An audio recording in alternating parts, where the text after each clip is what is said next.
Dear competitor, the inner circle has been watching closely. You have been identified as a key player in the Gielinor games. Your future rests on how you respond to this message. Before we continue, you must not share the contents of this message beyond our correspondence. Failure to comply is inadvisable. The inner circle sees everything.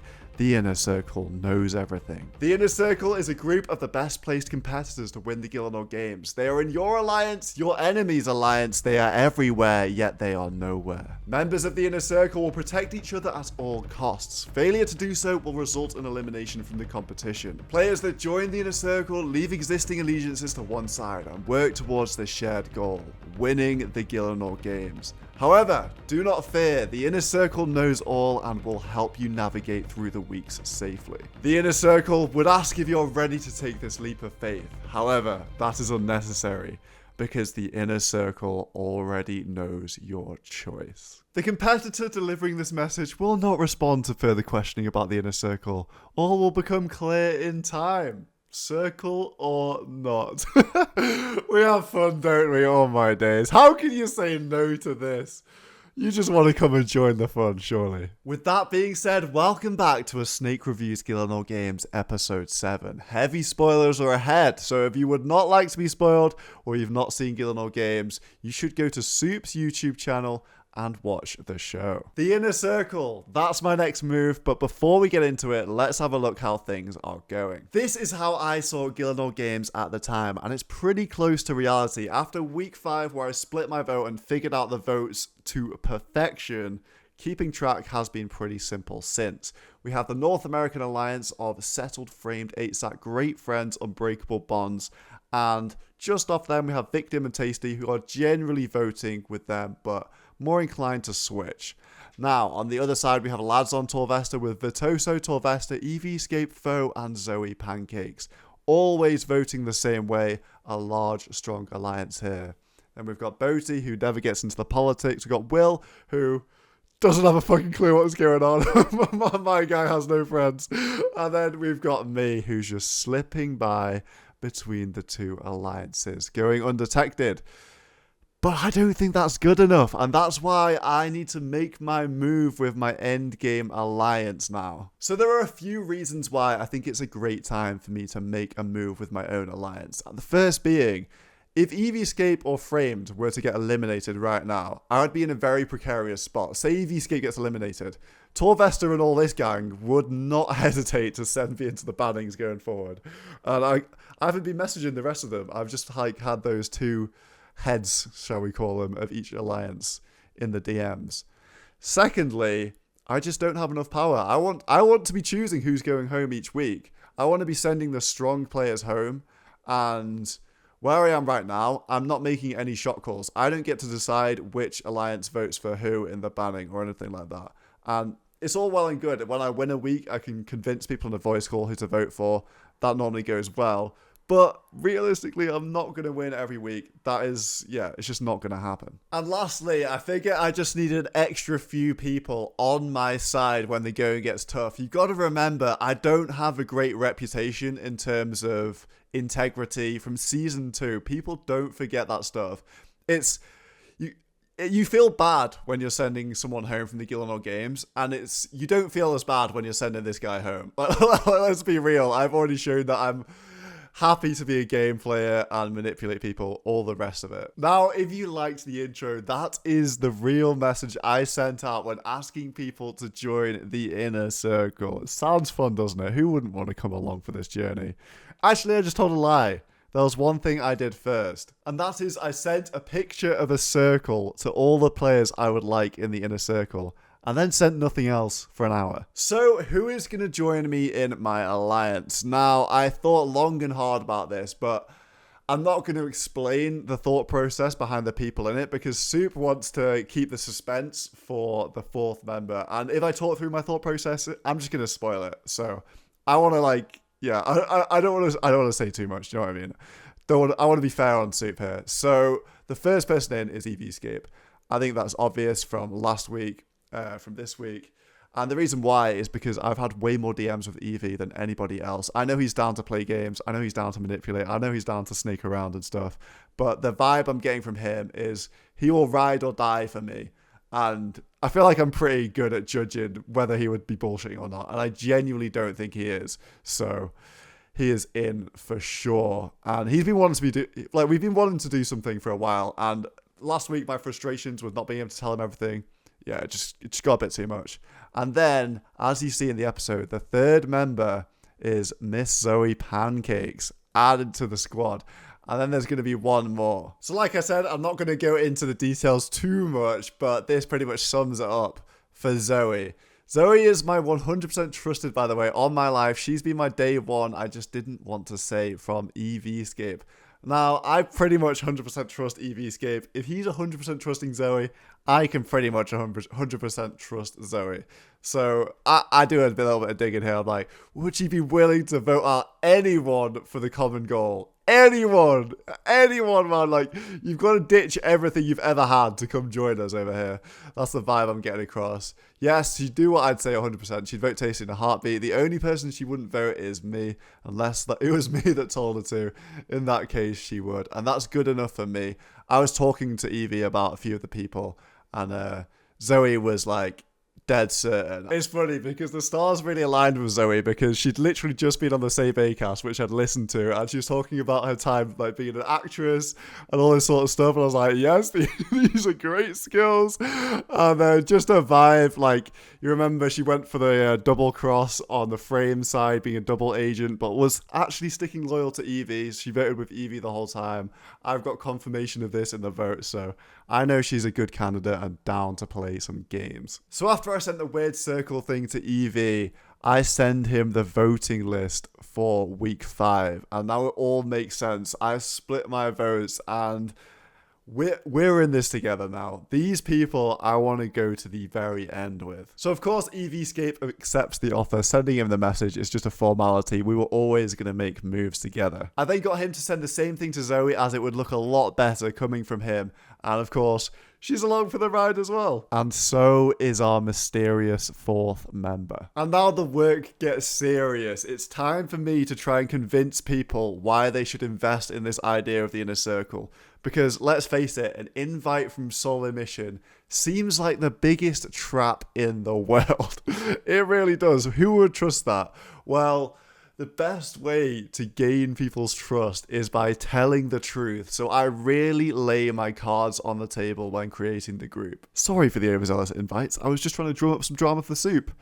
That sorry is more, sorry I came across as an absolute freak. I was genuinely concerned people would think I'm a pure weirdo. Okay, anyway. I've been watching the game unfold this season and can 100% confirm that everyone in the inner circle can be trusted. Obviously, you probably have your doubts about me, but the information I share in the circle should earn that trust in time. The idea behind the inner circle is to carry on as normal and to not arouse any suspicion. Between us, we should have enough information to anticipate how each vote will play out. Using this information, we will slightly manipulate each vote to the benefit of the inner circle members. Sometimes the best approach for the inner circle will see your other allies end up in the banning. However, the aim is to keep each vote relatively close so we can all have plausible deniability when questioned. The 4 of us surviving each week comes before anything else. As long as we all survive, we are well placed to be able to sway every single public vote from here on out. Obviously, the target will vary each week depending on who wins the challenge. Currently, I see the game like this, and then I spill the beans. I say I'm playing both sides of them, and lay all the cards on the table. So then I go on to make the case of why I can be trusted, and that kind of exposes who is going to be in the inner circle, so I don't want to go into that. There's some questions and answers and explanations for all the actions so far, and I answer with 100% honesty. And then I go on to say, I've put all my eggs in this basket for soup and the content, so hopefully that proves my sincerity about this. I genuinely believe all of you have what it takes to make this work. We can share info openly in here. Nothing will ever leave this chat. Well, it's just leaving this chat right now. And then I say, sounds fucking weird, and it's come out of nowhere. And then I say, also, no one has to engage in this freak level of analysing shit. Don't worry. And then Evie's like, yeah, I certainly will be. And that's where it's left off. And that's the end of episode 6. So, yeah. Realistically, I don't have much to lose. If I can't get these people to trust me, they won't trust me. And, like no one trusts me anyway, really. On to the main challenge now. Last man standing is always a bit of a weird one because it's such a specialist skill and it hones in on just one element of the game, PvP. Pure PvP. And that means the winner is pretty much a foregone conclusion. It's only going to be one of maybe 4 players, myself, Boaty, Torvesta, Framed. Maybe EVscape can win 1 in 100. And then I don't think anyone else even has a chance ever. Just because it's over 2 games, there's so many fights. Yeah, it's hard to say this without being super arrogant, but there's just the skill disparity between the top PvPers and just an average PvPer is so big that they're just not going to win the games here. So the good news before the challenge even starts is I'm pretty much guaranteed top 3 here with a decent chance of winning. The bad news is PvP, LMS, it's not exactly a lot of hit points of food to get through. There is a little bit of RNG to contend with, and I wouldn't say I'm better than Torvesta or Boaty. Probably pretty evenly matched on skills, so it's a bit of a toss-up who actually ends up winning. Fortunately for me, Boaty and Torvesta end up fighting at the start, which means that it's just me and Boaty at the end. I've got way better gear, like there's pretty unlikely chances that I'm losing this fight. I also played very well in this one. I was one-ticking everything, and I just had control for the entire time, so I went into game 2 with a huge advantage, and I was feeling good. Second game is where it all goes downhill. Settled gets on some random guy that managed to sneak into our game, so I'm left without a fight at the start, which is annoying because every kill is a point, which ends up fucking me in the end. I then go for this crate, and then flipping Framed is right there. He beats me by a few squares, but luckily I managed to get a good start on him. I get the freeze, and then just start pumping him. But this turns into a very long drawn out fight. Framed has Azorial staff and he's keeping distance. He's working the tree and things. And that's just, I don't know, it just slowed down my momentum. So yeah, I just got a bit unlucky here with the opponent selection. I had EVscape to face as well before this and he ate all his food. Whereas when you're against like some of the really bad PvPers, you can just get them out so quickly and it's a massive advantage. More gear, more kills, more points. I don't know, it's just, yeah. Framed then runs off, which nearly throws the entire thing for me because somebody could attack me right now and I would just die. And then, yeah, that could be... Like, Bowie's right there and he goes to attack me. You can see his character go towards me. If he actually went for me then, then it would be over. So yeah, I'm running around aimlessly, wasting so much time, no upgrades to get. And then I find Framed again, which was lucky, honestly. But yeah, I don't blame him for running, by the way. He gets more points for placing higher, so it's smart strategy and gameplay. I'll never flame anyone for going within the rules. So I find myself in this weird spot where there are 3 people left, myself, Torvesta, and Boaty. Now, I only have 2 kills this game, and I'm not feeling like I'm just going to roll the other 2. I think we're all pretty evenly matched in PvP skills, so it's like 50-50 versus any of these people. I don't know if I should let them fight each other. And then if Boaty wins, he gets an extra point, and that could be problematic because I don't have many. Or I could fight Boaty and just kill him and win myself. Or if I fought Torvesta, that would be the worst case scenario, so I didn't want to run in. So that's when I see Boaty and I decide, gonna put fate in my hands, and I'm gonna go for Boaty. And then, yeah, we try for the Boaty, and this is just a terrible fight. I performed really badly. And yeah, one of the things I wanted to touch on is everyone was like, "Oh no, it's gonna be Boaty in the episodes," because there was some right in the middle when he was going for flipping collection log, like 1,000 wins or something, and it's just like PvP out of nowhere, bam. Yeah, this fight is pretty tough to watch. Yeah, desperation clause here. When you're like down, like just from purely RNG, it feels like you just gotta like throw in something. You gotta try and turn the tides, like the momentum. I don't know, it just stacks up, and yeah, this is when it gets even worse, bro. Oh my days, we get a nice 65 to the dome, go for the you can tell I'm shaking and the desperation's kicking in, like, fuck, I'm throwing, like, this is a complete throw right now, 61 as well, like, when he's just, like, up, so much deserved, and yeah, there's basically no way back at this point. Not saying he didn't play well, of course he did play very well, but it's just LMS. It's the nature of the beast, mate. Like, I had way better gear in round 1 from pure RNG. And I feel like even though I played not great here, the hits on his side were pretty damn good as well. So, yeah. You can't win them all, boys. You can't win them all. We go down. But at this point, I feel like I actually have come joint first with Bertie because I'm like, yeah, first and third, and then because he loses to Torvesta, he gets second and second. So I'm like, oh, we're probably just going to share the win. But then because I didn't get enough fucking kills in the second game, then it meant that he ended up winning, which was a little bit annoying. But yeah, I feel like I just completely threw away the win there in that second round. Boaty winning, absolute horrendous news for me because he's got no reason not to send me in, whereas these people kind of working with me, so they would spare me potentially, but he can send 2 people in. In my mind, I'm like, well, why wouldn't he just send in the 2 people he thinks are the best? I've just literally just come second as well in this challenge, and yeah, that was the vibes that everyone was giving off. So it ends up that either side of the alliance can just vote one person in. So they go for people that they think they could beat in a banning. So they go for 8sat and Vitoso because anyone can get it, basically. Everyone's concerned that it could be them in the banning. And turns out that was all for no reason because Bertie just puts in the bottom 2 people, which was great news for me. And it means that we end up getting 8sat, Tasty, Zoe, and Vitoso in the banning. I feel like I dodged a massive bullet here this week. Just for context, if I'd have won this week, it would have looked so different, and it was so close. This side would have probably put Evie or Foe. I would have said, can you please choose Foe? And then this side would probably have put Settled in, because I could have just told them to. And then I would have chosen Boaty and Victim to go into the banning. So we would have had a Victim, Settled, Boaty, Foe banning. 4 beasts. That's a red wedding of the Gielinor Game of Thrones right there. As for the voting, nothing really interesting, just purely because of the way it was set up. It's obvious 2 people are going to go in, so it's just one side or the other side. You don't have to do any snaky stuff because the results are pretty much predetermined. I got the circle members to vote as they would normally. Don't arouse any suspicion. I have split my vote once again. Look at me, getting 3 votes. I actually got 2 votes. I just split them. And that was that. Nothing too interesting there. So just to backtrack a little bit, go through some of the DMs I had around this time. We thought that me and Bertie would tie and then both be deciding in the banning call. But I was like, wait, what? When Bertie got announced the winner, and then Evie's game's like, it's actually over, we're fucked, we're so down, doom and gloom, fuck my life, we're done.